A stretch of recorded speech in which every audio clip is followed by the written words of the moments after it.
तो यहाँ पे इस वीडियो में हम बात करने वाले हैं एंडोमेम्ब्रेन सिस्टम की। Endomembrane system endomembrane system basically eukaryotes के अंदर मिलने वाले कुछ ऐसे ऑर्गेनील्स का कॉम्बिनेशन है जो एक साथ कोऑर्डिनेटेड फंक्शन करते हैं। तो हमारे यूकैरियोटिक सेल के अंदर में कुछ ऐसे ऑर्गेनील्स होते हैं, some organelles function in a coordinated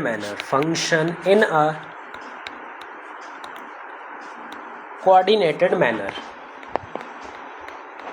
और जितने भी ऑर्गेनील्स यूकैरियोटिक सेल में एक कोऑर्डिनेटेड मैनर में फंक्शन करते हैं, मतलब एक दूसरे के साथ में रेगुलेटेड फंक्शन करते हैं, एक का फंक्शन दूसरे को इम्पैक्ट करता है, दूसरे का फंक्शन तीसरे को इम्पैक्ट करता है। तो इस तरह के जितने भी ऑर्गेनील्स होते हैं उन सबको मिला करके एक सिस्टम बनाते हैं जिसको बोलते हैं एंडोमेम्ब्रेन सिस्टम।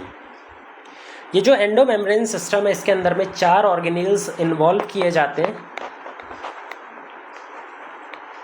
वो 4 ऑर्गेनील्स हैं एंडोप्लाज्मिक रेटिकुलम या फिर ER, दूसरा है गोल्जी बॉडी या गोल्जी एपरेटस, फिर है lysosome and then we have vacuole. तो ये 4 ऑर्गेनील्स हैं, ये चारों के चारों एक दूसरे के साथ कोऑर्डिनेटेड फंक्शन करते हैं और इनको एंडोमेम्ब्रेन सिस्टम के अंदर में काउंट किया जाता है। एक और चीज़ याद रख सकते हैं कि ये चारों सिंगल मेम्ब्रेन बाउंड ऑर्गेनील होते हैं, सिंगल मेम्ब्रेन बाउंड। बाकी किसी भी ऑर्गेनील का फंक्शन इन चारों के साथ में कोऑर्डिनेट नहीं करता, इसीलिए हम बाकी जितने भी ऑर्गेनील्स हैं, चाहे क्लोरोप्लास्ट की बात करें, माइटोकॉन्ड्रिया की बात करें, उसको एंडोमेम्ब्रेन सिस्टम में नहीं रखा जाएगा। अब एंडोमेम्ब्रेन सिस्टम के एक एक कॉम्पोनेंट को पहले तो पढ़ते हैं और उनके साथ में क्या रिलेशन है आपस में वो भी हमें धीरे धीरे समझ में आने लगेगा। पहले बात करते हैं एंडोप्लाज्मिक रेटिकुलम या फिर ER की। एंडोप्लाज्मिक रेटिकुलम या फिर ER की। जो एंडोप्लाज्मिक रेटिकुलम है, अगर इसका नाम देखें एंडोप्लाज्मिक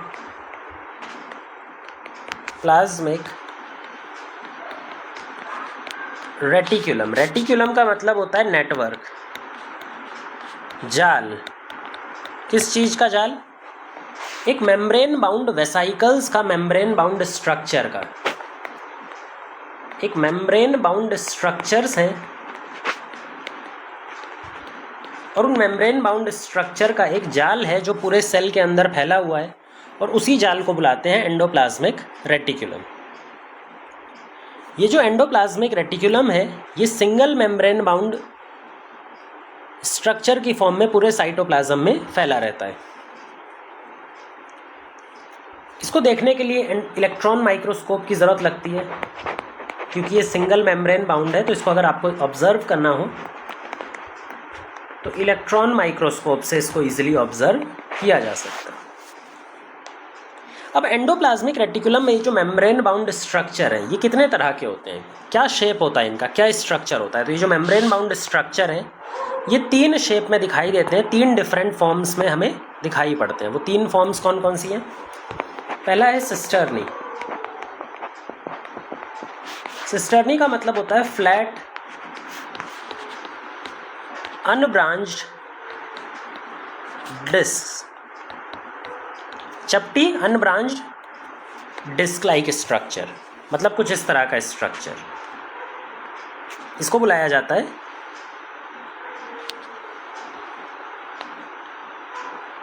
सिस्टर्नी। सिस्टर्नी के अलावा टिब्यूल्स होते हैं हमारे पास। जो टिब्यूल्स हैं ये क्या हैं? Elongated plus branched structure. Elongated है और इलोंगेटेड होने के साथ में ब्रांच्ड फॉर्म में दिखाई पड़ते हैं, मतलब कुछ इस तरह से।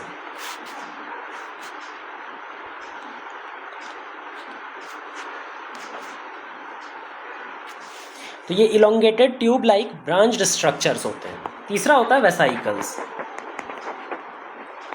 वेसाइकल्स स्फेरिकल मेम्ब्रेन बाउंड थैलियाँ हैं, स्फेरिकल नेचर की मेम्ब्रेन बाउंड थैलिकल थैलियाँ इस तरह की थैलियाँ होती हैं।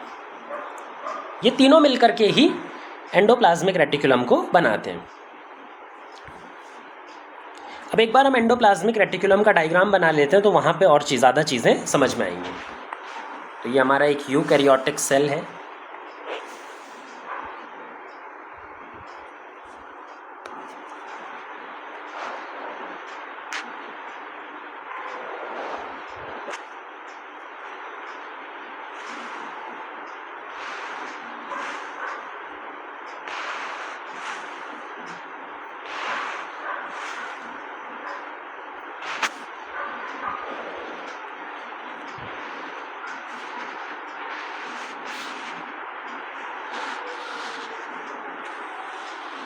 ये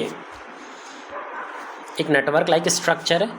अब इस नेटवर्क में से हमें कुछ और स्ट्रक्चर्स निकालने हैं।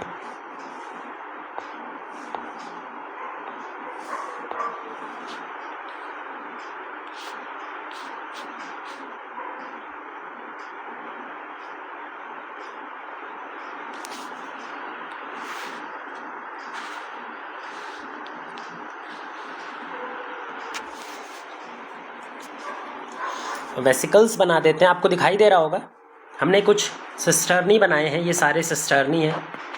इसके अलावा ये टिब्यूल्स बनाए। टिब्यूल्स के अलावा वेसाइकल्स। ये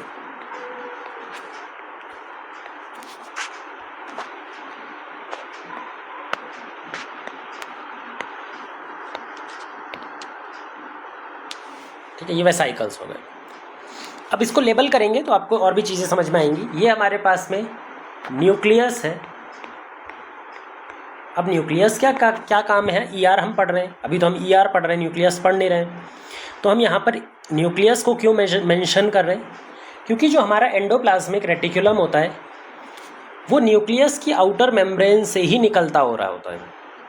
जो एंडोप्लाज्मिक रेटिकुलम होता है वो न्यूक्लियस की आउटर मेम्ब्रेन से बाहर निकलता है, वहीं से ओरिजिनेट करता है। न्यूक्लियस के पास में दो मेम्ब्रेन होती हैं, एक इनर मेम्ब्रेन और एक आउटर मेम्ब्रेन। इस आउटर मेम्ब्रेन से हमारा ईआर कॉन्टिन्यूस फॉर्म में लगा रहता है। अब ये जो हमारे पास में सिस्टर्नी और वेसिकल्स मिल करके ईआर बना रहे हैं, इसका नाम होता है रफ एंडोप्लाज्मिक रेटिकुलम। जबकि ये जो टिब्यूल्स और वेसिकल्स मिल करके ईआर बनाते हैं, इसका नाम होता है स्मूथ एंडोप्लाज्मिक रेटिकुलम। तो हमारे एंडोप्लाज्मिक रेटिकुलम भी दो तरह का होता है, एक स्मूथ एंडोप्लाज्मिक रेटिकुलम और एक रफ एंडोप्लाज्मिक रेटिकुलम। क्या डिफरेंस होता है दोनों में वो भी समझ लेते हैं। तो हमने यहाँ पे दो तरह का ईआर बनाया है, एक स्मूथ एंडोप्लाज्मिक रेटिकुलम और एक रफ एंडोप्लाज्मिक रेटिकुलम। देखो, रफ एंडोप्लाज्मिक रेटिकुलम को जब आप इलेक्ट्रॉन माइक्रोस्कोप से देखोगे तो इनकी सरफेस रफ दिखाई पड़ेगी। रफ क्यों दिखाई पड़ेगी? क्योंकि इनकी सरफेस पे 80S राइबोसोम जुड़े हुए रहते हैं, उसकी मेम्ब्रेन से एसोसिएटेड रहते हैं। बहुत सारे 80S राइबोसोम जुड़े हुए रहेंगे। कहाँ पर? इसकी मेम्ब्रेन पर, कुछ इस तरह से। ये 80S राइबोसोम है और ये 80S राइबोसोम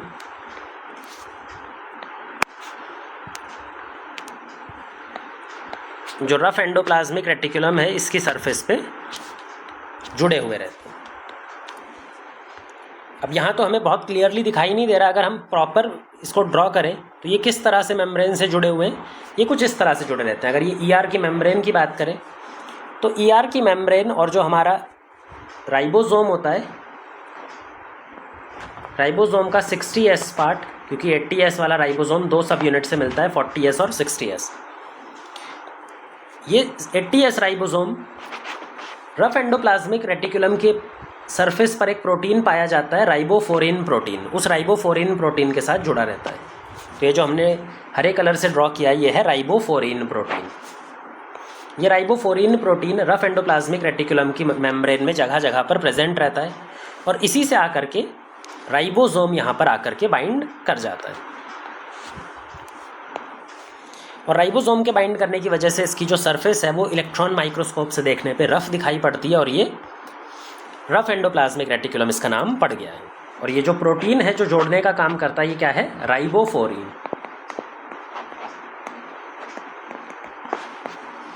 वहीं पर अगर हम स्मूथ एंडोप्लाज्मिक रेटिकुलम की बात करें तो स्मूथ एंडोप्लाज्मिक रेटिकुलम यहाँ पर देखिए, इसकी पूरी सरफेस पे कहीं पर भी राइबोसोम जुड़ा हुआ नहीं रहता है। सो यहाँ पे इसकी सरफेस पे कोई भी राइबोसोम जुड़ा हुआ नहीं रहता है। राइबोसोम यहाँ पर क्यों नहीं जुड़ सकता? उसका रीज़न है कि यहाँ पे कोई भी राइबोफोरिन प्रोटीन नहीं होता। राइबोफोरिन प्रोटीन, अच्छा स्पेलिंग हमारी गलत हो गई, राइबोफोरिन प्रोटीन यहाँ पर नहीं प्रेजेंट होता, क्योंकि यहाँ पे ribophorin protein smooth endoplasmic reticulum के पास नहीं है, तो कोई राइबोसोम उससे जुड़ भी नहीं पाता।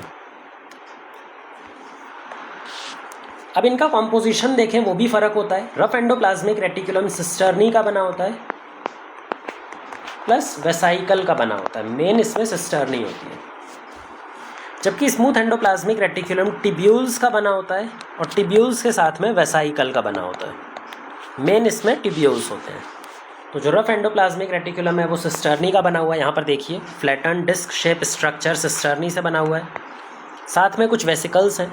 और जो स्मूथ एंडोप्लाज्मिक रेटिकुलम है वो टिब्यूल्स का बना हुआ है और उसके साथ में कुछ वेसिकल्स हैं।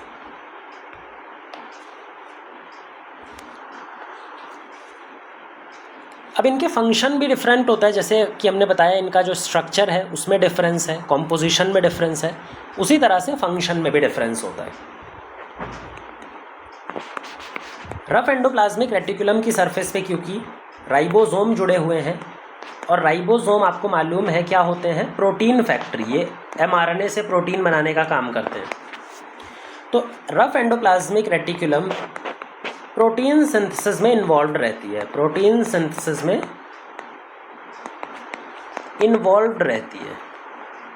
ये खुद प्रोटीन सिंथेसिस नहीं करता, बट जो इसकी मेम्ब्रेन पर राइबोसोम जुड़ा हुआ है वो प्रोटीन सिंथेसिस करता है, और प्रोटीन सिंथेसिस करने के बाद में उसके फर्दर मॉडिफिकेशन के लिए उसको एंडोप्लाज्मिक रेटिकुलम के ल्यूमन में भेज देता है। ये जो हमारे पास में प्रोटीन यहाँ पर बनेगा, ये प्रोटीन कहाँ एंटर कर जाएगा? ये प्रोटीन इसमें एंडोप्लाज्मिक रेटिकुलम के अंदर एंटर कर जाएगा, उसके जो खाली जगह है जिसको हम ल्यूमन बुलाते हैं। तो एंडोप्लाज्मिक रेटिकुलम के अंदर जितना भी एरिया होता है उसको क्या बुलाया जाता है? ल्यूमन। तो ये हमारे पास में होता है ल्यूमन।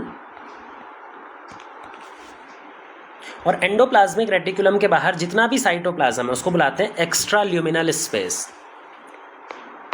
Extra lumen. तो जो राइबोसोम रफ एंडोप्लाज्मिक सरफेस पर जुड़ा हुआ है वो प्रोटीन बना करके कहाँ भेज देता है? एंडोप्लाज्मिक रेटिकुलम के ल्यूमन में। प्रोटीन वहाँ पर मॉडिफाई होता है और फिर उस मॉडिफाइड प्रोटीन को आगे भेज दिया जाता है गोल्जी बॉडी को। जब हम गोल्जी बॉडी पढ़ेंगे तो वहाँ पर देखेंगे कि प्रोटीन एंडोप्लाज्मिक रेटिकुलम से गोल्जी में क्यों जाता है, क्या काम होता है उसका गोल्जी बॉडी में जाने का। लेकिन जो RER है वो किस में इन्वॉल्व है हमें पता होना चाहिए, प्रोटीन सिंथेसिस में इसका रोल होता है। जैसे ये RER प्रोटीन सिंथेसिस में रोल प्ले करती है, उसी तरह से स्मूथ एंडोप्लाज्मिक रेटिकुलम लिपिड का सिंथेसिस करवाती है। लिपिड लाइक जितने भी मॉलिक्यूल्स होते हैं वो सबका सिंथेसिस स्मूथ एंडोप्लाज्मिक रेटिकुलम में ही होता है। जैसे कि हम बात करें फॉस्फोलिपिड, हमारी प्लाज्मा में मिलने वाला जो फॉस्फोलिपिड है वो भी स्मूथ एंडोप्लाज्मिक रेटिकुलम में सिंथेसाइज होता है। कोई स्टेरॉइड हार्मोन है, एनिमल्स के अंदर में बहुत सारे स्टेरॉइडल हार्मोन होते हैं, वो भी नॉन पोलर नेचर के या फिर लिपिड नेचर के होते हैं, वो भी कहाँ सिंथेसाइज होते हैं? स्मूथ एंडोप्लाज्मिक रेटिकुलम में। इसके अलावा ग्लाइकोजन सिंथेसिस या फिर ग्लाइकोजन मेटाबॉलिज्म में भी इसका रोल होता है। ग्लाइकोजन के सिंथेसिस में, ग्लाइकोजन के स्टोरेज में, उसके मेटाबॉलिज्म में भी ये इंपॉर्टेंट रोल प्ले करती है। तो ये कितनी सारी चीज़ें सिंथेसाइज करती हैं। RER प्रोटीन सिंथेसिस के अंदर में देखने को मिलता है, इन्वॉल्व रहता है, जबकि SER phospholipid, steroidal hormone, glycogen synthesis में इन्वॉल्व रहता है। कुछ एडिशनल फंक्शन भी होता है। SER का एक बहुत इंपॉर्टेंट एडिशनल फंक्शन है ड्रग डिटॉक्सिफिकेशन। ड्रग डिटॉक्सिफिकेशन, आप कोई भी दवाई खाते हो या कोई भी ड्रग लेते हो तो उस ड्रग का एक पर्टिकुलर टाइम तक हमारी बॉडी में फंक्शन होता है, एक्शन होता है, और उसके बाद जब उसका एक्शन ख़त्म हो जाता है तो उसको बॉडी से बाहर निकालना होता है, और उसको बॉडी से बाहर हम यूरिन की फॉर्म में निकालते हैं, टॉयलेट की फॉर्म में बाहर उसको रिलीज़ कर देते हैं। लेकिन कोई भी ड्रग डायरेक्टली हमारे यूरिन में पास ऑन नहीं होती, पहले उसका हमें मॉडिफिकेशन करना होता है लिवर के अंदर में। जो हमारा लिवर होता है उसके अंदर में ड्रग्स का पहले डिटॉक्सिफिकेशन करना होता है। अब लिवर के जो सेल्स होते हैं जिनको हम हिपैटोसाइट सेल्स बोलते हैं, इन हिपैटोसाइट सेल्स के अंदर में जो इनके अंदर स्मूथ एंडोप्लाज्मिक रेटिकुलम है, वो स्मूथ एंडोप्लाज्मिक रेटिकुलम ड्रग्स का फॉर्मेट चेंज करके उसको डिटॉक्सिफाई करती है, और डिटॉक्सिफाई करने के बाद में इसको यूरिन के थ्रू किडनी की तरफ भेज देती है, और वहाँ पे यूरिन के थ्रू बाहर बॉडी से निकल जाता है। तो ये ड्रग डिटॉक्सिफिकेशन करने में भी काम आता है। अब ड्रग डिटॉक्सिफिकेशन करने में ये इसलिए काम आ पाता है क्योंकि इसके पास में एक कंपोनेंट पाया जाता है, एक साइटोक्रोम, जिसका नाम है साइटोक्रोम P450। साइटोक्रोम P450 जो है ये ड्रग डिटॉक्सिफिकेशन में हेल्प करता है, और वो हमारे स्मूथ एंडोप्लाज्मिक रेटिकुलम, वो भी लिवर वाले जो सेल होते हैं हिपैटोसाइट सेल, उसके स्मूथ एंडोप्लाज्मिक रेटिकुलम में देखने को मिलता है। इसीलिए हम बोलते हैं कि जब भी हम कोई एक्स्ट्रा ड्रग्स वगैरह लेते हैं, एक्स्ट्रा दवाइयाँ लेते हैं ज़रूरत से ज़्यादा, तो वो हमारे लिवर को हार्मफुल इफेक्ट दिखाती है, क्योंकि सारा का सारा ड्रग डिटॉक्सिफिकेशन हमारे लिवर में ही चल रहा होता है।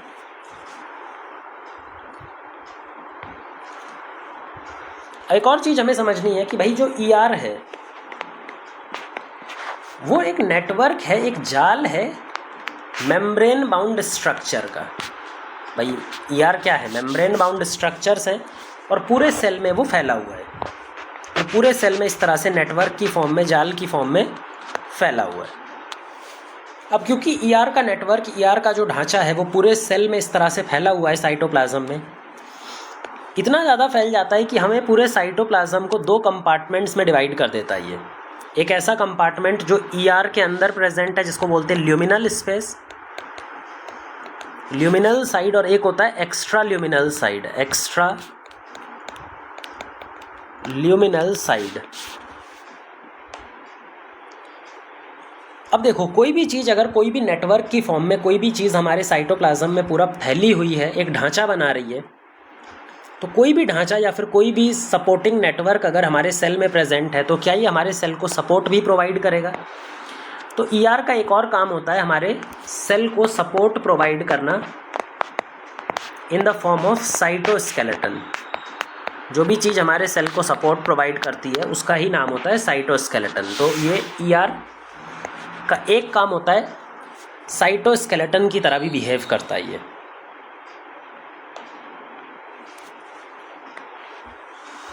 यहाँ पे हमने बता दिया एंडोप्लाज्मिक रेटिकुलम। अब एंडोप्लाज्मिक रेटिकुलम, चाहे हम बात करें स्मूथ एंडोप्लाज्मिक रेटिकुलम की या फिर हम बात करें रफ एंडोप्लाज्मिक रेटिकुलम की, तो ये दोनों ही तरह के एंडोप्लाज्मिक जो रेटिकुलम है ये कुछ ना कुछ सिंथेसाइज कर रहे हैं। Smooth and rough endoplasmic reticulum protein के सिंथेसिस में इन्वॉल्व है, जबकि स्मूथ एंडोप्लाज्मिक रेटिकुलम लिपिड और लिपिड की तरह जो नॉन पोलर मॉलिक्यूल्स हैं उनका सिंथेसिस करने में स्टार्ट है। मतलब ये फैक्ट्रीज की तरह बिहेव कर रहे हैं, यहाँ पर कोई बायोमोलिक्यूल सिंथेसाइज हो रहा है। अब दूसरा कंपोनेंट जो एंडोमेम्ब्रेन सिस्टम का था वो था गोल्जी बॉडी, या गोल्जी एपरेटस भी बोलते हैं इसको, गोल्जी बॉडी या फिर गोल्जी एपरेटस। गोल्जी बॉडी पाया जाता है न्यूक्लियस के पास में, या ऐसा भी बोल सकते हो ER के पास में, क्योंकि ER जो है वो न्यूक्लियस से ही जुड़ा हुआ है, तो गोल्जी हमारा यहाँ पर पाया जाता है। अब गोल्जी न्यूक्लियस के पास में है, मतलब गोल्जी ER के पास में भी लगा हुआ है। अब गोल्जी दिखाई किस तरह का पड़ता है? भाई गोल्जी एक नेटवर्क की फॉर्म में दिखाई पड़ता है, एक इस तरह का रेटिकुलर स्ट्रक्चर होता है, इसका नेटवर्क जैसा स्ट्रक्चर होता है जो हमें न्यूक्लियस के पास में दिखाई देगा। और इसको देखने के लिए हमें स्पेसिफिक स्टेन का यूज़ करना पड़ेगा। जब हम इसको स्टेन करते हैं तो इसके पास बहुत सारी नेटवर्क लाइक चीज़ें दिखाई पड़ती हैं, बहुत आसपास में डेंस नेटवर्क लाइक स्ट्रक्चर दिखाई पड़ता है। जो बहुत सारा स्ट्रेन अटेन कर लेता है, बहुत सारा स्ट्रेन रिटेन कर लेता है। तो ये काफ़ी सारा डेंसली स्ट्रेन्ड एरिया बना देता है, जिसको हम बोलते हैं गोल्जी बॉडी। कहाँ पे पाया जाता है? न्यूक्लियस के पास पाया जाता है। तो जो गोल्जी बॉडी है नियर न्यूक्लियस, या फिर ER भी बोल सकते हो, कैसा दिखाई पड़ता है? आफ्टर स्ट्रेनिंग करके दिखाई पड़ता है। जब हम एक बार स्ट्रेनिंग कर देते हैं इसकी, तो डेंस स्ट्रेन्ड रेटिक्यूलर या फिर नेटवर्क लाइक स्ट्रक्चर की फॉर्म में दिखाई पड़ता है। न्यूक्लियस के पास में एक ऐसा स्ट्रक्चर दिखाई पड़ेगा जो बहुत सारा स्ट्रेन अटेन करके, बहुत सारा स्ट्रेन लेकर के दिखाई पड़ेगा न्यूक्लियस के पास। गोल्जी बॉडी बनता किस चीज़ से है? गोल्जी बॉडी का अगर स्ट्रक्चर की बात करें तो गोल्जी बॉडी भी 3 कंपोनेंट से बना होता है: सिस्टर्नी, टिब्यूल्स एंड वेसाइकल्स। इसमें सबसे इम्पॉर्टेंट है सिस्टर्नी। टिब्यूल्स और वेसिकल्स बहुत माइनर कंपोनेंट्स होते हैं यहाँ पर। अब जो सिस्टर्नी है वो यहाँ पे डिस्क लाइक फॉर्म में हमें देखने को मिलती हैं, फ्लैट डिस्क लाइक फॉर्म में देखने को मिलती हैं, और ये एक दूसरे के साथ में एक कंसेंट्रिक मैनर में अरेंज्ड रहती हैं। तो जितनी भी सिस्टर्नी होती हैं वो कैसे अरेंज्ड रहती हैं? एक दूसरे के साथ में एक कंसेंट्रिक मैनर में, इस तरह से। कंसेंट्रिक यानी जिनका सेम सेंटर होता है। तो ये कई सारी थाली जैसे स्ट्रक्चर होते हैं और उनका एक सिंगल सेंटर होता है। कंसेंट्रिक मैनर में ये अरेंज्ड दिखाई पड़ती हैं। तो ये गोल्जी की सिस्टर्नी है, concentrically arranged।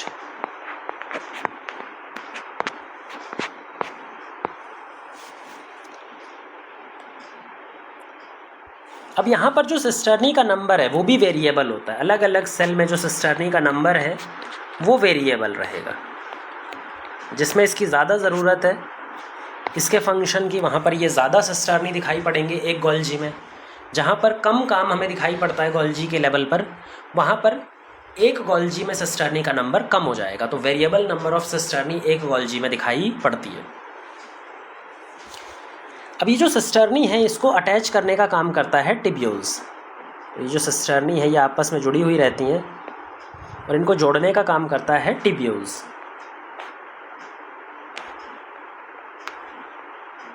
ये तो इस तरह से टिब्यूल इसको जोड़ करके रखती है। वहीं पर वेसाइकल्स का काम होता है मटेरियल्स को ट्रांसपोर्ट करना, एक सिस्टर्नी से दूसरे सिस्टर्नी में मटेरियल्स का ट्रांसपोर्ट करना, ये काम होता है वेसाइकल्स का। तो तीनों कंपोनेंट्स हो गए सिस्टर्नी, टिब्यूल्स एंड वेसिकल्स। ये बात होती है एनिमल गोल्जी के अंदर में। जो एनिमल सेल के अंदर में गोल्जी दिखाई देता है वहाँ पर इस तरह की कंडीशन मिलती है। वहीं पर अगर हम प्लांट्स के अंदर में देखें तो गोल्जी की कंडीशन हल्की सी डिफरेंट होती है। वहाँ पर जो सिस्टर्नी होती हैं वो एक दूसरे से फिजिकली कनेक्टेड नहीं होती हैं, वो आइसोलेटेड फॉर्म में प्रेजेंट होती हैं, वो एक दूसरे से जुड़ी हुई नहीं रहती हैं।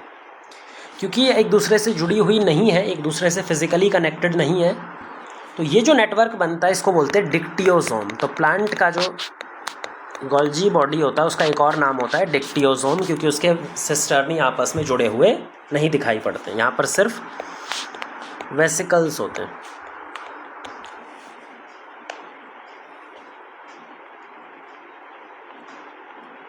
अब ये जो सिस्टर्नी है, अलग अलग सिस्टर्नी में हमें डिफरेंट तरह का एंजाइम देखने को मिलता है। ये जो सिस्टर्नी,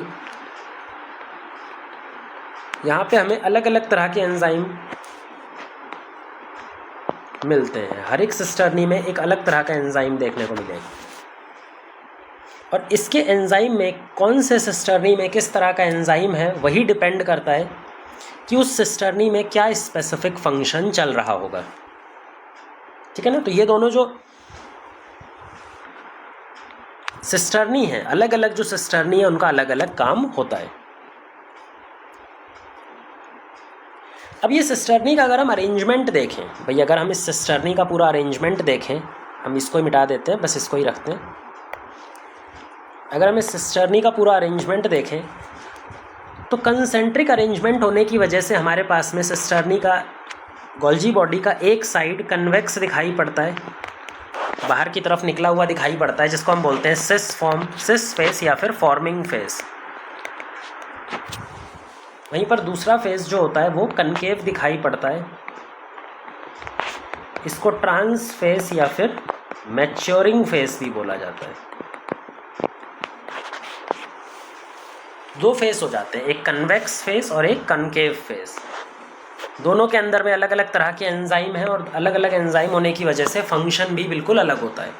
तो जो कन्वेक्स फेस होता है और जो कनकेव फेस होता है वो एक दूसरे से बिल्कुल ही डिफरेंट होते हैं, उनका फंक्शन डिफरेंट होता है, लेकिन फिर भी कनेक्टेड मैनर में काम करते हैं, कोऑर्डिनेटेड मैनर में काम करते हैं। अब कैसे कोऑर्डिनेटेड होता है इनका फंक्शन वो भी हम समझाएंगे।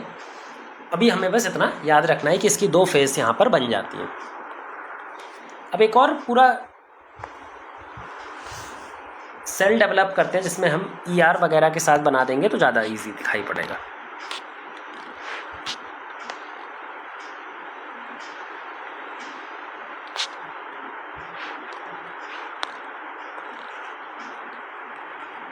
ये रफ एंडोप्लाज्मिक रेटिकुलम है और ये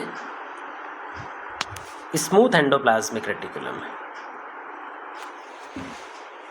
जहाँ पे प्रेजेंट है गोल्जी। गोल्जी जो होता है वो एक पर्टिकुलर मैनर में प्रेजेंट होता है। उसका जो सिस फेस होता है वो हमेशा न्यूक्लियस की तरफ या फिर एंडोप्लाज्मिक रेटिकुलम की तरफ रहता है।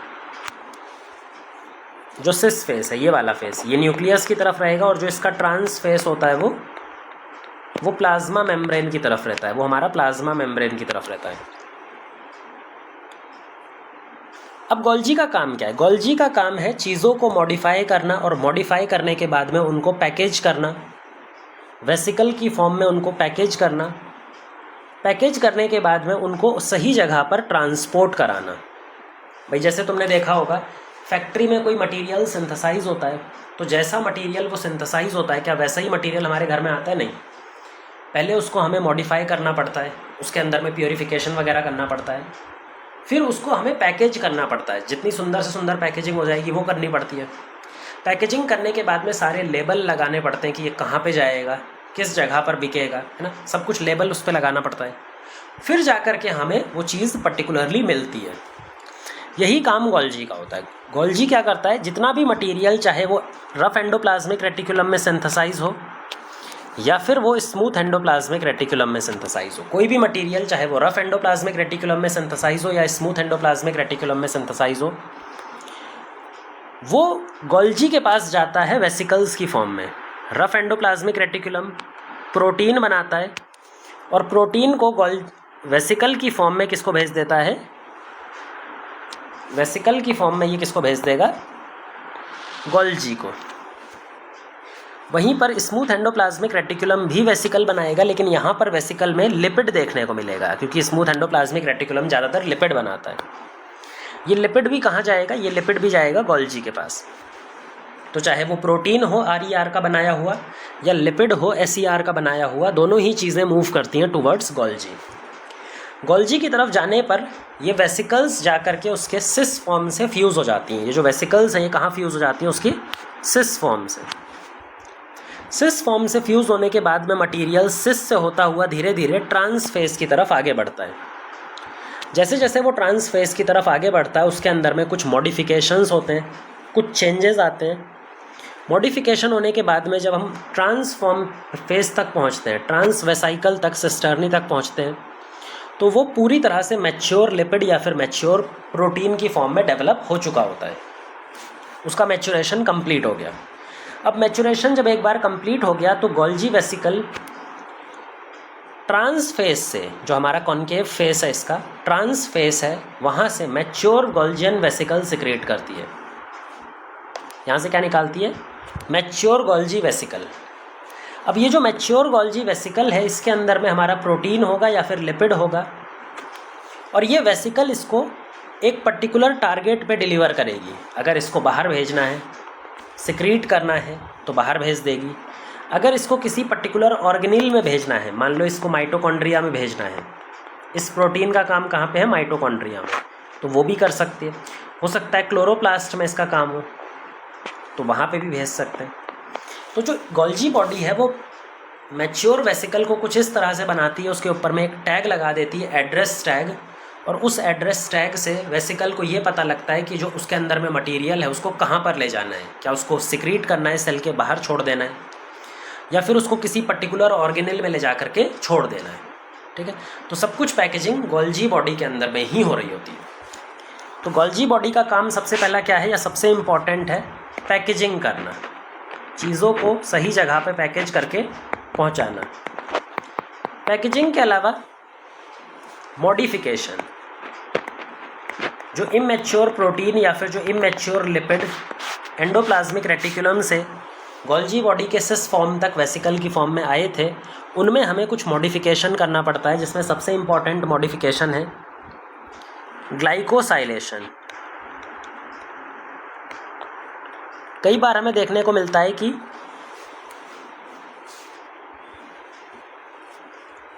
इमैच्योर प्रोटीन या फिर जो इमैच्योर लिपिड्स होते हैं उनके ऊपर में कुछ sugar molecule, oligosaccharide molecule add करना पड़ता है। तो यही प्रोटीन या फिर लिपिड के साथ में शुगर मॉलिक्यूल को जोड़ना, किसके साथ में, या तो लिपिड के साथ में और प्रोटीन के साथ में, इन दोनों के साथ में शुगर को जोड़ने को ही बुलाया जाता है ग्लाइकोसाइलेशन। अगर लिपिड के साथ ग्लाइकोसाइलेट करेंगे तो बनेगा ग्लाइकोलिपिड, वहीं पर अगर प्रोटीन के साथ ग्लाइको करेंगे तो ये बनेगा ग्लाइकोप्रोटीन। हमारे पास में दो तरह के ग्लाइकोसाइलेशन रिजल्ट हैं। अगर लिपिड का ग्लाइकोसाइलेशन करेंगे तो ग्लाइकोलिपिड, और प्रोटीन का करेंगे तो ग्लाइकोप्रोटीन। और ये दोनों काम कहाँ पे चलता है, ये दोनों काम गोल्जी बॉडी के अंदर में ही ऑपरेट करता है। तो गोल्जी बॉडी का मेन काम है पैकेजिंग करना, मॉडिफिकेशन करना, क्योंकि गोल्जी बॉडी पैकेजिंग करती है, चीज़ों को इधर उधर डिस्ट्रीब्यूट करती है, इसीलिए इसको हम कई बार मिडिल मैन ऑफ सेल भी बोल देते हैं। जैसे हमारी चीज़ों को इधर उधर करने का काम कौन करता है, मार्केट और कस्टमर के बीच में जो चीज़ों को मेंटेन करता है कि कौन सा मटेरियल कहाँ भेजना है, उसको बोलते हैं मिडिल मैन। इसी तरह से ये भी middle man of the cell की तरह बिहेव कर रहा होता है। गोल्जी बॉडी के कुछ एडिशनल फंक्शन जो एनसीईआरटी में तो नहीं है, बट वो हमें जगह जगह पर काम आएंगे। सबसे पहला होता है प्लांट सेल डिवीजन के दौरान, जब हम प्लांट का सेल डिवीजन देखेंगे नेक्स्ट चैप्टर में, तो प्लांट सेल डिवीजन के दौरान एक पर्टिकुलर स्ट्रक्चर बनता है जिसका नाम है फ्रेगमोप्लास्ट। फ्रेगमोप्लास्ट कुछ फ्रेगमेंट्स होते हैं जो आगे चल करके सेल डिवीजन में हेल्प करते हैं। ये जो फ्रेगमोप्लास्ट है ये कौन बनाता है, गोल्जी बॉडी। तो जो फ्रेगमोप्लास्ट है ये गोल्जी बॉडी या फिर डिक्टियोजोम, प्लांट्स के अंदर में उनको डिक्टियोजोम बोलते हैं, वो बनाता है।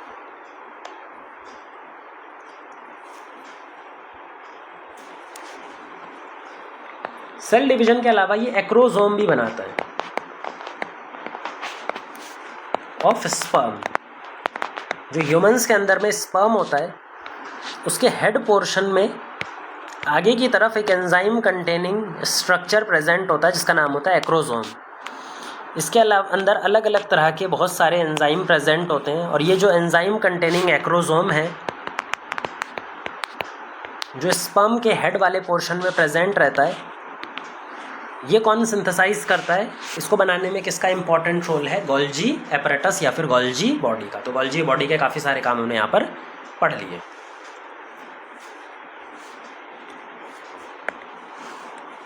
इसके बाद देखते हैं लाइसोसोम, जो तीसरा कंपोनेंट है एंडोमेम्ब्रेन सिस्टम का, वो है लाइसोसोम। जो लाइसोसोम होता है वो हमारे पास में डाइजेशन का काम करता है, ठीक है ना। अभी जब हम देखेंगे कि सेल के अंदर में कोई चीज़ डाइजेस्ट करनी होती है तो जितने भी डाइजेस्टिव एंजाइम सेल के होते हैं वो लाइसोसोम के अंदर में ही प्रेजेंट होते हैं। अब लाइसोसोम होता क्या है पहले तो ये समझते हैं, फिर इसके फंक्शन पर चलेंगे। लाइसोसोम हमारे सिंगल मेम्ब्रेन बाउंड वेसिकल की फॉर्म में होते हैं, सिंगल मेम्ब्रेन बाउंड वेसिकल की फॉर्म में होते हैं। और ये वेसिकल किसने बनाए होते हैं, गोल्जी बॉडी ने। ये जो वेसिकल बने हैं ये गोल्जी बॉडी ही सिंथेसाइज करती है। गोल्जी बॉडी पैकेज करती है और पैकेजिंग करने के बाद वेसिकल का फॉर्मेशन कर देती है। जैसे अगर हम ये ले लें, ये गोल्जी बॉडी है, इसने क्या किया है, वेसिकल्स बनाई हैं, जिस वेसिकल के अंदर में बहुत सारे एंजाइम प्रेजेंट होते हैं। बहुत सारे क्या होते हैं, एंजाइम होते हैं। तो ये जो वेसिकल है, लाइसोसोमल वेसिकल्स, इनके अंदर में डाइजेस्टिव एंजाइम्स या फिर हाइड्रोलिटिक एंजाइम प्रेजेंट होते हैं। Hydrolytic enzymes, digestive enzymes.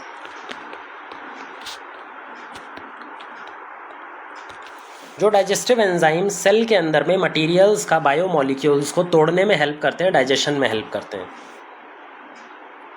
अब ये जो एंजाइम है, एंजाइम एक्चुअली प्रोटीन होता है, फंक्शनल प्रोटीन, जो कुछ पर्टिकुलर फंक्शन को कैटलाइज करता है, उसी को बोलते हैं एंजाइम। अब प्रोटीन कहाँ से बना होगा? जो प्रोटीन या फिर जो एंजाइम लाइसोसोम में प्रेजेंट है, ये किसने बनाया होगा? ये लाइसोसोमल जो प्रोटीन है, ये बनाया था ईआर ने, रफ एंडोप्लाज्मिक रेटिकुलम ने। जो रफ एंडोप्लाज्मिक रेटिकुलम था, उसने प्रोटीन बनाया, प्रोटीन बना करके भेज दिया गोल्जी को, और गोल्जी ने उसको पैकेज करके कन्वर्ट कर दिया लाइसोसोम में। अब इस लाइसोसोम में बहुत सारे डाइजेस्टिव एंजाइम हैं। ये digestive enzyme, hydrolytic enzyme, materials का डाइजेशन करवाने में काम करते हैं। किस तरह के एंजाइम है? हर तरह के मॉलिक्यूल को डाइजेस्ट करने के लिए, जैसे प्रोटीएज है, प्रोटीन को डाइजेस्ट करने के लिए, लाइपेज है, लिपिड को डाइजेस्ट करने के लिए, कार्बोहाइड्रेज है, कार्बोहाइड्रेट को डाइजेस्ट करने के लिए कार्बोहाइड्रेज है, न्यूक्लियस या फिर डीएनएज है, डीएनए को डाइजेस्ट करने के लिए, आरएनएज है, आरएनए को डाइजेस्ट करने के लिए। तो अलग अलग तरह के डाइजेस्टिव एंजाइम यहाँ पे प्रेजेंट रहते हैं। पर ये जितने भी डाइजेस्टिव एंजाइम हैं, इन सब के अंदर एक कॉमन प्रॉपर्टी है कि ये नॉर्मल पीएच पे काम नहीं करते हैं। ये हमेशा एसिडिक पीएच पे, 5 पीएच पे या उससे कम पर एक्टिव होते हैं। अगर अप्रॉक्सीमेटली देखें तो 5 पीएच पर एक्टिव होते हैं, यानी कि एसिडिक पीएच पे काम करना शुरू करते हैं।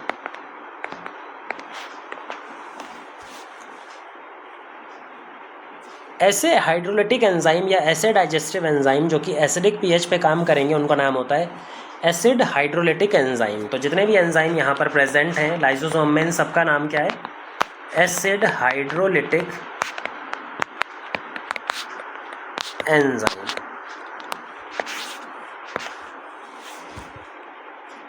अब क्या लाइसोसोम में जो एंजाइम प्रेजेंट हैं वो हर टाइम एक्टिवेट होते हैं या फिर कभी कभी एक्टिवेट होते हैं? जब उनको ज़रूरत पड़ेगी तब एक्टिवेट होंगे, भाई हर टाइम एक्टिवेट होने की कोई ज़रूरत ही नहीं है। तो हमारे पास में लाइसोसोम के अंदर में हमेशा ये जो एंजाइम है, ये एक्टिव फॉर्म में नहीं दिखाई पड़ेंगे, ये इनएक्टिव फॉर्म में या फिर स्टोर्ड फॉर्म में दिखाई पड़ते हैं। ये तभी एक्टिव होंगे जब हमारे लाइसोसोम का पीएच, लाइसोसोम के अंदर में जो पीएच है वो 5 पीएच हो जाएगा। लेकिन जो हमारे नॉर्मल सेल का पीएच होता है, अगर हम एक नॉर्मल सेल का पीएच देखें, नॉर्मल लाइसोसोम का पीएच देखें, तो वो 7.3 के आसपास होता है। 7.3 पर लाइसोसोम कभी भी एक्टिवेट नहीं होगा। जब इसको एक्टिवेट होना होगा तो इसको क्या करना पड़ता है? इसके पास में, इसकी मेम्ब्रेन में प्रोटॉन पंप्स लगे होते हैं, बहुत सारे इस तरह के प्रोटॉन पंप्स लगे होते हैं। प्रोटॉन पंप्स की मदद से ये साइटोप्लाज्म से खींच कर प्रोटॉन्स को अपने अंदर भर लेता है। जो भी साइटोप्लाज्म में प्रोटॉन्स हैं उसको कहाँ ले आएगा? अंदर। जैसे जैसे अपने अंदर प्रोटॉन्स को एक्यूमुलेट करेगा पंप्स के थ्रू, जो प्रोटॉन पंप्स इसकी मेम्ब्रेन पर हैं, तो एक एसिडिक पीएच लाइसोसोम के अंदर डेवलप हो जाएगा। और जैसे ही एसिडिक पीएच डेवलप होगा, वैसे ही इसके एंजाइम काम करना स्टार्ट कर देंगे, फंक्शनल लेवल पर चले जाएंगे और डाइजेशन स्टार्ट हो जाएगा। ठीक है, तो ये कुछ इसका फंक्शनिंग लेवल है। अभी हम बात करते हैं, क्योंकि ये अलग अलग तरह के फंक्शनल स्टेट दिखाता है। कभी इसके एंजाइम एक्टिवेट नहीं है, कहीं दूसरे टाइम पर इसके एंजाइम एक्टिवेट हो जाते हैं। तो इसका जो फंक्शनल स्टेट है वो ज़रूरत के हिसाब से अलग अलग तरह का दिखाई पड़ता है। तो एक ऐसा ऑर्गेनेल जिसके डिफरेंट फंक्शनल स्टेट दिखाई पड़ते हैं, टाइम टू टाइम उसका फंक्शन एक्टिविटी चेंज होता रहता है, तो ऐसे ऑर्गेनेल को बोलते हैं पॉलीमॉर्फिक ऑर्गेनेल। तो जो लाइसोसोम होता है वो हाईली पॉलीमॉर्फिक ऑर्गेनेल है, हाईली पॉलीमॉर्फिक ऑर्गेनेल। पॉलीमॉर्फिक का सिंपल सा मतलब होता है डिफरेंट फंक्शनल स्टेट या फिर डिफरेंट फिजियोलॉजिकल स्टेट। अलग अलग फिजियोलॉजिकल स्टेट यहाँ पर हमें देखने को मिलती है।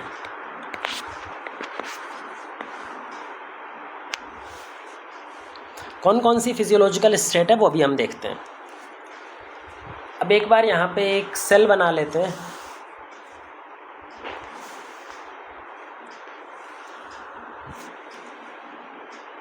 ये हमारे पास एक सेल है, यहाँ पर प्रेजेंट है लाइसोसोमल वेसिकल्स जिनका नाम है प्राइमरी लाइसोसोम। ये जो प्राइमरी लाइसोसोम है इनको हम स्टोरेज ग्रेन्यूल भी बोलते हैं, क्योंकि इनके अंदर में जो जितने भी एंजाइम प्रेजेंट हैं, डाइजेस्टिव एंजाइम, वो सब इनएक्टिव फॉर्म में, अभी वो इनएक्टिव फॉर्म में प्रेजेंट है, कोई भी उनमें से एक्टिव फॉर्म में दिखाई नहीं पड़ेगा। तो जो प्राइमरी लाइसोसोम है ये नया लाइसोसोम है जिसको गोल्जी बॉडी ने अभी पैकेज करके भेजा है। इसके अंदर जितने भी एंजाइम है वो अभी एक्टिवेटेड फॉर्म में नहीं रहेंगे। अब यहाँ पे कोई फूड मॉलिक्यूल है, मान लीजिए इस सेल के पास में बाहर कोई फूड मॉलिक्यूल है, जिस फूड को इसने अपना एक वेसिकल बना करके इस तरह से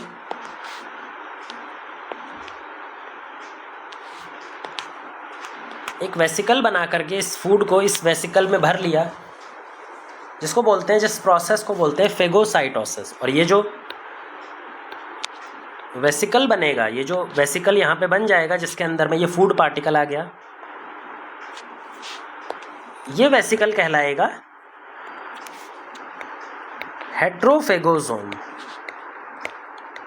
फेगोसोम मतलब एक ऐसा वेसिकल जिसमें हमने बाहर से कोई मटेरियल अंदर एनगल्फ कर लिया है।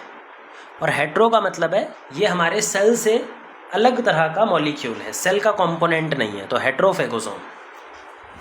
अब इस हेट्रोफेगोसोम के अंदर में ये जो फूड पार्टिकल है इसको डाइजेस्ट करना है।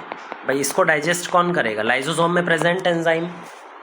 तो हमारे जितने भी लाइसोसोम हैं, प्राइमरी लाइसोसोम जाएंगे बहुत सारे और इसकी हेट्रोफेगोसोम के साथ में जुड़ जाएंगे, इसके साथ फ्यूज़ हो जाएंगे। जब इसके साथ फ्यूज़ हो जाएंगे तो हमारे पास में एक नया स्ट्रक्चर बनेगा जिसका नाम है हेट्रोफेगोलाइसोसोम। एक नया स्ट्रक्चर बनेगा जिस स्ट्रक्चर का नाम क्या है? हेट्रोफेगोलाइसोसोम। हेट्रोफेगोसोम से हमारे अब लाइसोसोम कंबाइन हो गए, जिससे कि लाइसोसोमल एंजाइम सारे के सारे इस वेसिकल के अंदर में आ गए। ये जो हेट्रोफेगोलाइसोसोम है इसको हम सेकेंडरी लाइसोसोम भी बोलते हैं।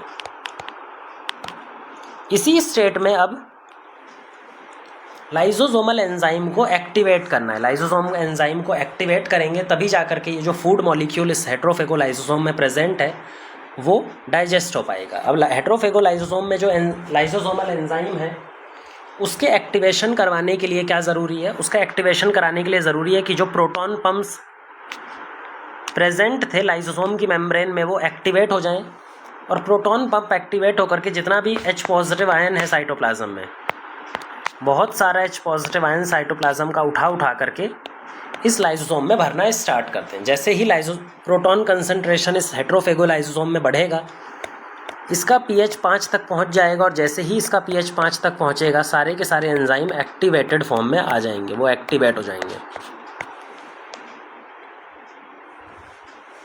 एक्टिवेट होने के बाद में यहाँ पर डाइजेशन स्टार्ट होगा। जितने भी एंजाइम यहाँ पर प्रेजेंट हैं वो इस फूड पार्टिकल का डाइजेशन कर देंगे, और इस फूड पार्टिकल का डाइजेशन करने के बाद में इस सेकेंडरी लाइसोसोम में कुछ वेस्ट मटेरियल, ऐसा वेस्ट मटेरियल बच जाएगा जो कि हमारे सेल के थ्रू डाइजेस्ट नहीं किया जा सकता। तो कुछ रेजिडुअल बॉडी या फिर कुछ वेस्ट मटेरियल डाइजेशन के बाद भी बच जाएगा, और जो डाइजेशन के बाद में चीज़ें बच जाएंगी वो हमारा प्रेजेंट होता है टर्शरी लाइसोसोम में। जिसको रेजिडुअल बॉडी भी बोलते हैं। रेजिडुअल बॉडी मतलब कि अब इसके अंदर में सिर्फ वेस्ट मटेरियल है, इस वेस्ट मटेरियल को हमें सेल से किसी तरह से बाहर निकालना है, इससे छुटकारा पाना है।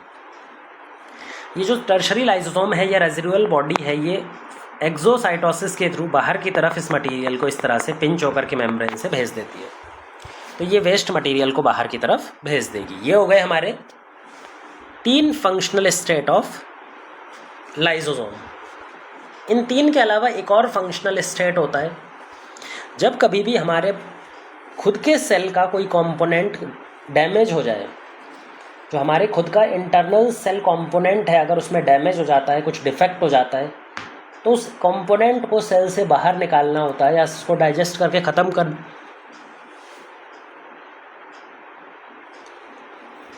होता है, तो उस टाइम पर भी लाइसोसोम का काम आता है।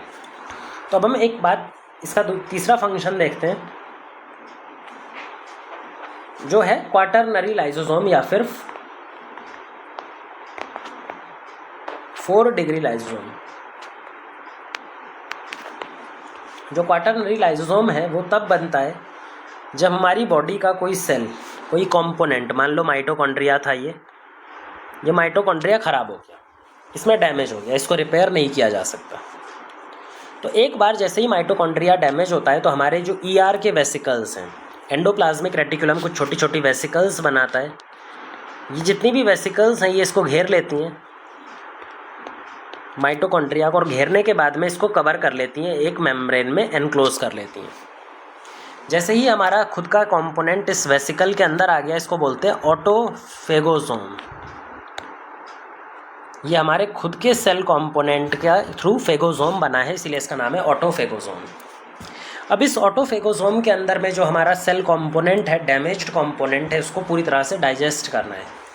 तो फिर से वही काम होगा, जो हमारे पास में प्राइमरी लाइसोसोम थे, जिनके पास में बहुत सारे एंजाइम तो प्रेजेंट थे, बट एंजाइम अभी इनएक्टिव स्टेट में थे। ये एंजाइम प्राइमरी लाइसोसोम बहुत सारे इस पर्टिकुलर ऑटोफेगोसोम से कंबाइन करेंगे, और कंबाइन करने के बाद में ये बना देंगे ऑटोफेगोलाइसोसोम।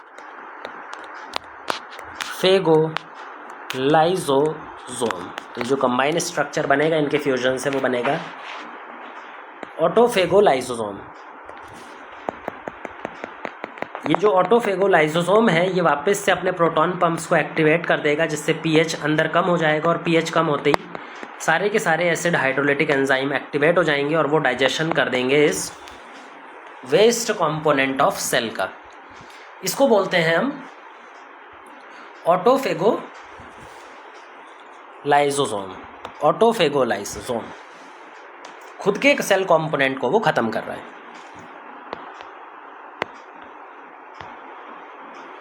अब यहीं से हमारा लाइसोसोम का पहला फंक्शन आता है। लाइसोसोम का काम होता है डाइजेशन करना। डाइजेशन करना इंट्रासेल्यूलर, एक सेल के अंदर में जो डाइजेशन चलता है, सेल के लेवल पर जो सेल के साइटोप्लाज्म में डाइजेशन होता है मॉलिक्यूल्स का, उसी को बुलाते हैं इंट्रासेल्यूलर डाइजेशन। तो हमारा इंट्रासेल्यूलर डाइजेशन भी लाइसोसोम का काम होता है। ये इंट्रासेल्यूलर डाइजेशन किसी फॉरेन मटेरियल का भी कर सकता है, एक ऐसा मटेरियल, फूड मटेरियल जो सेल के बाहर से साइटोप्लाज्म में घुसा है, या फिर जो सेल का इंटरनल कंपोनेंट था, सेल का खुद का कंपोनेंट था जो डैमेज हो गया था, उसको भी ये डाइजेस्ट कर सकता है सेल के अंदर। इन दोनों को मिला करके बोलते हैं इंट्रासेल्यूलर डाइजेशन। अब इंट्रासेल्यूलर डाइजेशन के अलावा कुछ कंडीशंस ऐसी भी दिखाई पड़ती है जहाँ पे लाइसोसोम जो हैं वो एक्स्ट्रा सेल्यूलर डाइजेशन भी करवाते हैं। तो दूसरा काम होता है एक्स्ट्रा सेल्यूलर डाइजेशन, सेल के बाहर डाइजेशन, जैसा कि फंजाई में देखने को मिलता है। भाई फंजाई में क्या होता है, फंजाई सेप्रोट्रोफिक होते हैं, मतलब वो सड़ा गला खाना खाते हैं। मान लो यहाँ पे एक रोटी का टुकड़ा प्रेजेंट है इतना बड़ा, इस रोटी के टुकड़े को ये डाइजेस्ट करते हैं बाहर, और फिर डाइजेस्ट करने के बाद में जो सिंपल मॉलिक्यूल्स बनते हैं इस रोटी के टुकड़े पे, उसको डायरेक्ट एब्जॉर्ब करेंगे। लेकिन रोटी को डाइजेस्ट करने के लिए किसी एंजाइम की ज़रूरत पड़ती है, तो ये फंजाई क्या करता है, अपने लाइसोसोमल एंजाइम बाहर की तरफ सिक्रीट कर देता है। अपने जो लाइसोसोम के एंजाइम है वो बाहर सिक्रीट कर देता है। लाइसोसोम के एंजाइम बाहर जा कर के एक्टिविटी करते हैं, इस रोटी के टुकड़े का जो मटेरियल्स है उसको डाइजेस्ट करेंगे, और डाइजेस्ट करने के बाद में उसको सिंप्लीफाइड फॉर्म में कन्वर्ट कर देंगे, जैसे ग्लूकोज। तो इसको सिंप्लीफाइड फॉर्म में कन्वर्ट कर देंगे जैसे कि ग्लूकोज। अब ये जो ग्लूकोज सिंपल फूड है, ये डायरेक्टली ये फंजाई एब्जॉर्ब कर लेगा। तो यहाँ पे एक्स्ट्रा सेलुलर डाइजेशन हो रहा है, लाइसोसोम ने अपने एंजाइम बाहर निकाल दिए और बाहर जाकर डाइजेशन हुआ। फिर डाइजेशन होने के बाद में जो सिंपल कंपोनेंट बने, सिंपल फूड मॉलिक्यूल्स बने, इनको डायरेक्टली एब्जॉर्ब कर लिया जाता है थ्रू सेल के थ्रू। लाइसोसोम का जो तीसरा काम है वो है सुसाइड ऑफ सेल। अगर हमारे सेल में कभी कुछ ऐसी कंडीशन बन जाती है जहाँ पे एक पर्टिकुलर सेल अपने आप को किल करने की ज़रूरत पड़े, जैसे कि ऐसा सेल है जिसको किसी पैथोजन ने इन्फेक्ट कर दिया है और अब उसके ठीक होने के चांसेस बहुत कम है, तो हमारी बॉडी क्या करती है, उस पर्टिकुलर सेल को ख़त्म कर देती है, उसको डिसॉल्व कर देती है। इसी को बोलते हैं सुसाइड ऑफ सेल। अब सेल का सुसाइड करने में भी लाइसोसोम का ही काम है। जब सेल को सुसाइड करना होगा, अपने आप को डाइजेस्ट करना होगा, तो इसमें जितने भी लाइसोसोमल वेसिकल्स, बहुत सारे लाइसोसोमल वेसिकल प्रेजेंट होते हैं, ये सारे के सारे लाइसोसोमल वेसिकल्स ये क्या करता है, रप्चर कर देगा। एक साथ जब सारे के सारे लाइसोसोमल वेसिकल्स रप्चर होंगे तो सारा एंजाइमेटिक कंटेंट बाहर आ जाएगा। जितना भी एंजाइमेटिक कंटेंट है वो कहाँ आ जाएगा, बाहर आ जाएगा साइटोप्लाज्म में।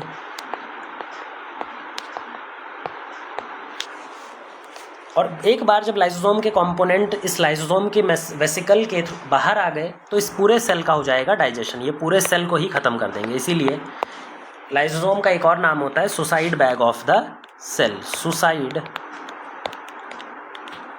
Bag of cell.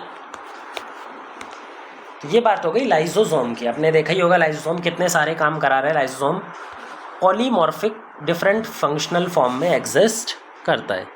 तो अब जो चौथा और लास्ट कंपोनेंट है एंडोमेम्ब्रेन सिस्टम का, उसका नाम है वैक्यूल। अब ये लास्ट कंपोनेंट है एंडोमेम्ब्रेन सिस्टम का, वैक्यूल। वैक्यूल एक तरह से आप मान सकते हो हमारे सेल का डस्टबिन का काम करता है। यानी कि जो सेल होते हैं यूकैरियोटिक सेल, वहां पर ये डस्टबिन का काम करता है। डस्टबिन कैसे, ये एक सिंगल मेम्ब्रेन बाउंड वेसिकल की फॉर्म में रहता है। सिंगल मेम्ब्रेन बाउंड स्पेस रहती है, खाली जगह रहती है। सिंगल मेम्ब्रेन बाउंड थैली की फॉर्म में रहता है, जिस बैग के अंदर, जिस थैली के अंदर में हम वेस्ट मटेरियल को स्टोर करता है सेल। वेस्ट मटेरियल या फिर ऐसा मटेरियल जिसकी ज़रूरत सेल को अभी करंटली नहीं है। कोई भी मटेरियल जो सेल को अभी करंट में ज़रूरत जिसकी नहीं है, उसको वो कहाँ पे स्टोर कर देता है, वैक्यूल में।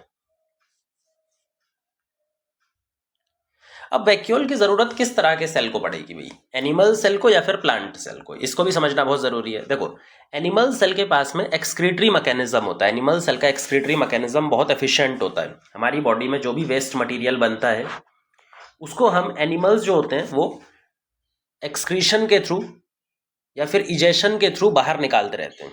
हमारा वेस्ट मटेरियल सेल से बाहर निकल जाता है। लेकिन इस तरह का कोई भी एक्सक्रीशन मैकेनिज्म प्लांट्स के पास नहीं होता। प्लांट्स बहुत सारी चीज़ें अपने सेल में जो बनने वाली वेस्ट मटेरियल है उसको बाहर नहीं निकाल पाते, क्योंकि उनके पास एक्सक्रीटरी ऑर्गन्स नहीं है, एक्सक्रीटरी मैकेनिज्म नहीं है। तो वहाँ पे वेस्ट मटेरियल या फिर अनवांटेड मटेरियल्स को कहाँ पे स्टोर किया जाता है, वैक्यूल में। तो ज़्यादा इंपॉर्टेंट जो वैक्यूल मिलेगा वो आपको प्लांट सेल के अंदर में मिलेगा। तो प्लांट्स के अंदर में क्या होता है, वैक्यूल्स ज़्यादा प्रोमिनेंट होते हैं as compared to animal cell. Animal cell में या तो होगा नहीं या तो बहुत छोटे वैक्यूल्स होते हैं। अब वैक्यूल का भी जो साइज है, जो वेस्ट मटेरियल जनरेट होगा किसी सेल में, जब एक सेल यंग फॉर्म में रहता है तो उसमें वैक्यूल का साइज बहुत छोटा होता है, क्योंकि उसमें वेस्ट मटेरियल अभी कम बना है। जैसे जैसे ये मैच्योर होता जाता है, जैसे जैसे इसके अंदर में फंक्शन होता है, तो जब एक सेल पूरी तरह से मैच्योर हो चुका होता है मैच्योरेशन के दौरान ये बहुत सारा वेस्ट मटेरियल बनाता है और सारा का सारा वेस्ट मटेरियल अपने वैक्यूल में स्टोर कर लेता है।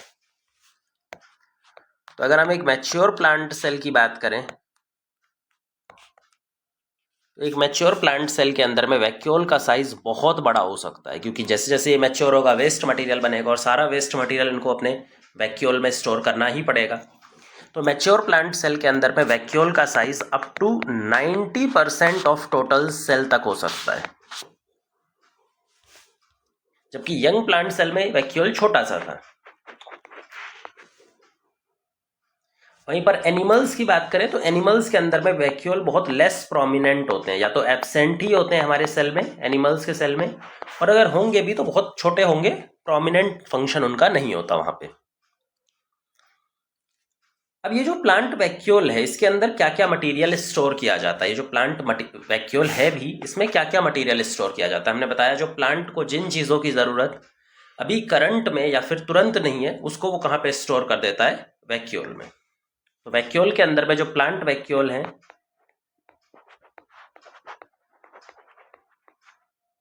वहां पर क्या क्या स्टोर होता है, वहां पे एक्सेस वाटर, जो भी प्लांट के अंदर में जरूरत से ज्यादा वाटर घुस गया है, पानी है उनके पास, जरूरत से ज्यादा है, जो सेल को जरूरत नहीं है वो सारा वो वैक्यूल में स्टोर कर लेंगे।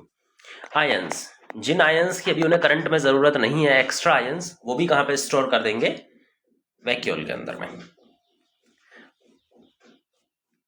अदर तरह के वेस्ट मटेरियल, कोई भी अदर वेस्ट मटेरियल है जो सेल में प्रेजेंट था उसको भी कहाँ स्टोर कर देंगे, वैक्यूल में। ठीक है। इसके अलावा कुछ वाटर सोल्यूबल पिगमेंट्स होते हैं, ये थोड़ा सा इंपॉर्टेंट है। हमारे पास में कुछ पोलर या फिर वाटर सोल्यूबल पिगमेंट्स होते हैं, वाटर सोल्यूबल पिगमेंट्स जिनको हम पोलर पिगमेंट्स भी बोलते हैं। तो ये जो पोलर पिगमेंट्स होते हैं ये जैसे कि एंथोसाइनिन, एक पर्पल कलर का, ब्लूइश कलर का पिगमेंट, ये पोलर पिगमेंट होता है और ये वैक्यूल में पाया जाता है। जर्नली जो हमारे प्लांट पिगमेंट्स होते हैं वो कहाँ पे पाए जाते हैं, प्लास्टिड के अंदर में, क्रोमोप्लास्ट में, क्लोरोप्लास्ट में। लेकिन प्लास्टिड के अंदर में नॉन पोलर पिगमेंट मिलते हैं जो लिपिड सॉल्यूबल होते हैं, वाटर सॉल्यूबल नहीं होते। जो वाटर सॉल्यूबल पिगमेंट हैं, पोलर पिगमेंट्स हैं, वो हमेशा वैक्यूल के अंदर में देखने को मिलते हैं। अब ये जितना भी कंटेंट है, ये हमने जितना भी कंटेंट यहाँ पर लिखा है, ये सब मिला करके एक सॉल्यूशन बनाता है और उस सॉल्यूशन को बोलते हैं सैप। तो वैक्यूल के अंदर में हमें क्या प्रेजेंट रहता है, एक सैप प्रेजेंट रहता है प्लांट वैक्यूल में। इसीलिए प्लांट वैक्यूल को हम सैप वैक्यूल भी बोलते हैं। प्लांट वैक्यूल का एक और नाम होता है सैप वैक्यूल, क्योंकि इसके अंदर में जो फ्लूइड भरा है उसको सैप बुलाया जाता है। अच्छा, प्लांट वैक्यूल अपने अंदर में किस तरह से चीज़ों को स्टोर करता है भाई। अगर प्लांट वैक्यूल के अंदर में लगातार चीज़ों एक्यूमुलेट होती जा रही हैं, जैसे मान लो यहाँ पे एक वैक्यूल बना लो और लगातार चीज़ें प्लांट वैक्यूल के अंदर में एंटर कर रही हैं, वेस्ट मटेरियल है, आयंस है, अगर वो कॉन्टिन्यूसली इसके अंदर एंटर करते जा रहे हैं, मान लो हमारे पास ए सब्सटेंस है, तो ए सब्सटेंस की कंसंट्रेशन अंदर ज़्यादा हो जाएगी। भाई किसी भी चीज़ की कंसंट्रेशन वैक्यूल में ज़्यादा होती है एज कम्पेयर टू साइटोप्लाज्म, क्योंकि वैक्यूल में हम पूरी लाइफ टाइम जितना भी मटेरियल वेस्ट है उसको एक्यूमुलेट कर रहे हैं। अब यहाँ पे वैक्यूल के अंदर में मटेरियल जो है वो ज़्यादा है कंसंट्रेशन में और साइटोप्लाज्म में कंपैरेटिवली कम है। लेकिन उसके बाद भी हमें और मटेरियल जो है और जो वेस्ट मटेरियल है उसको भी ट्रांसपोर्ट करना है फ्रॉम साइटोप्लाज्म टू वैक्यूल। मतलब lower concentration to higher concentration हमें मटेरियल्स का मूवमेंट कराना है फ्रॉम साइटोप्लाज्म टू वैक्यूल। अब हमने जब मूवमेंट पढ़ा होगा प्लाज्मा मेम्ब्रेन में तो आपको बताया होगा कि इस तरह का मूवमेंट कहलाता है against the gradient movement. Against the gradient, जो लो कंसंट्रेशन से हाई कंसंट्रेशन की तरफ जाता है। वैक्यूल में जितना भी मूवमेंट होता है साइटोप्लाज्म से सब अगेंस्ट द ग्रेडियंट ही होता है। अब अगेंस्ट द ग्रेडियंट चीज़ों को चलाने के लिए हमें पंप की ज़रूरत होती है। हमें किसकी ज़रूरत होती है, एक्टिव ट्रांसपोर्टर्स या फिर पंप्स की ज़रूरत होती है। इसीलिए वैक्यूल की मेम्ब्रेन पे कई सारे इस तरह के पंप्स लगे होते हैं, जिन पंप्स का सिंपल सा काम होता है मटेरियल्स को, अलग अलग मटेरियल्स को साइटोप्लाज्म से एक्टिवली ट्रांसपोर्ट करना अंदर की तरफ। एक्टिवली मतलब एनर्जी की मदद से अगेंस्ट द ग्रेडियंट ट्रांसपोर्ट करना। क्योंकि प्लाज्मा, ये जो मेम्ब्रेन है वैक्यूल की, इसके ऊपर में अलग अलग तरह के बहुत सारे पंप्स लगे हुए हैं। हर मटेरियल के लिए एक अलग तरह का पंप लगा हुआ है। तो इसकी जो मेम्ब्रेन होती है, इस पे इतने सारे पंप है कि इसको हम एक अलग नाम देते हैं। इसकी जो जो मेम्ब्रेन है, लिपिड की मेम्ब्रेन, वैक्यूल की जो मेम्ब्रेन होती है, उसको हम टोनोप्लास्ट बुलाते हैं। और टोनोप्लास्ट किस लिए खास है? क्योंकि टोनोप्लास्ट पे भर भर के मटेरियल पंप्स प्रेजेंट होते हैं। ऐसे प्रोटॉन पंप मतलब कैरियर्स होते हैं जो अगेंस्ट द ग्रेडियंट चीज़ों को मूव करा सकते हैं। तो ये होता है टोनोप्लास्ट। टोनोप्लास्ट सिंगल लेयर्ड है, ये हमने पहले ही बता दिया है कि एंडोमेम्ब्रेन सिस्टम के अंदर जितने भी ऑर्गेनेल्स हैं वो सारे सिंगल मेम्ब्रेन बाउंड है। तो टोनोप्लास्ट भी एक सिंगल लेयर है, सिंगल मेम्ब्रेन है, और इसके अंदर में बहुत सारे पंप्स प्रेजेंट है। ठीक है, तो ये हो गया प्लांट के अंदर में वैक्यूल। अच्छा, प्लांट के अलावा भी हमें अलग अलग तरह के वैक्यूल डिफरेंट ऑर्गेनिजम्स में भी देखने को मिलते हैं। पर्टिकुलरली जो सिंगल सेल यूकैरियोट्स होते हैं, प्रोटोजोआ, वहां पे हमें और डिफरेंट टाइप के वैक्यूल्स देखने को मिल जाते हैं, जिसमें सबसे प्रोमिनेंट है कॉन्ट्रैक्टाइल वैक्यूल।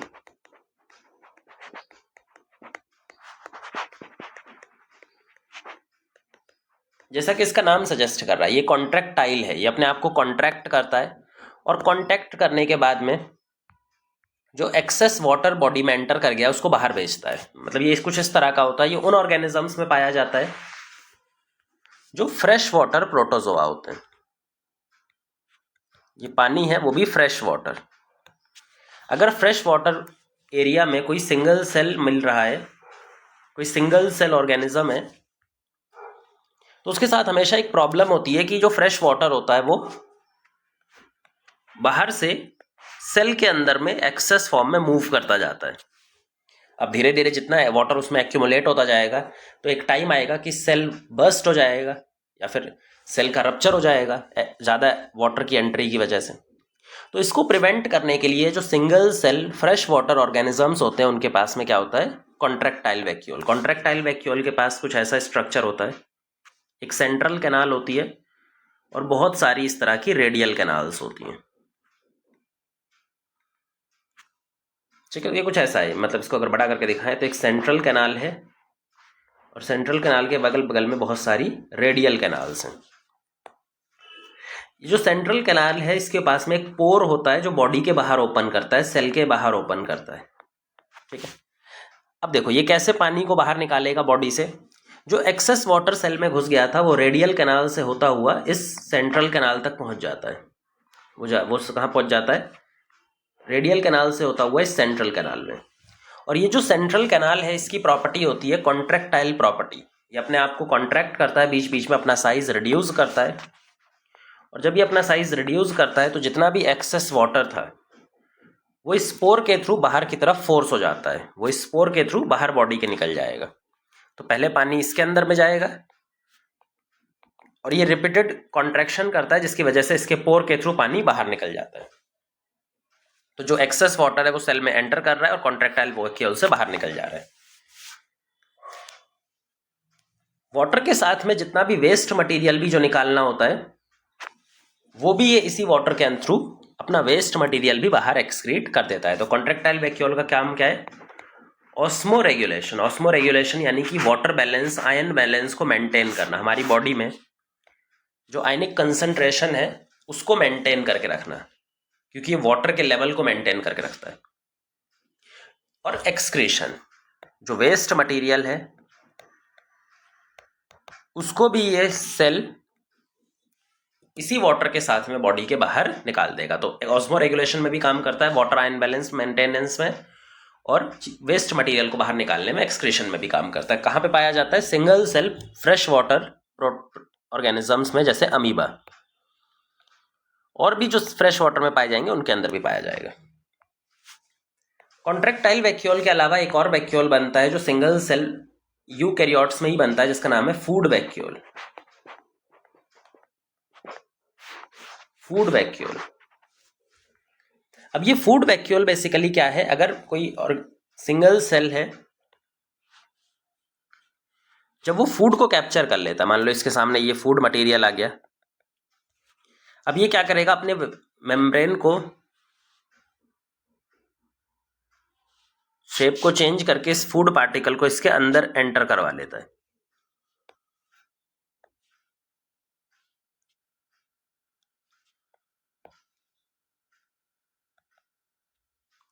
ये जो फूड इसके अंदर में कैप्चर हो गया, तो इस स्ट्रक्चर को क्या बोलते हैं? Food vacuole.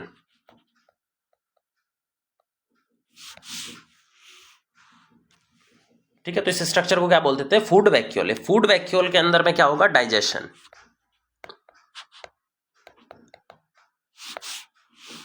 फूड वैक्यूल में फिर क्या होता है? डाइजेशन। तो इसका मतलब ये किसकी तरह काम करता है?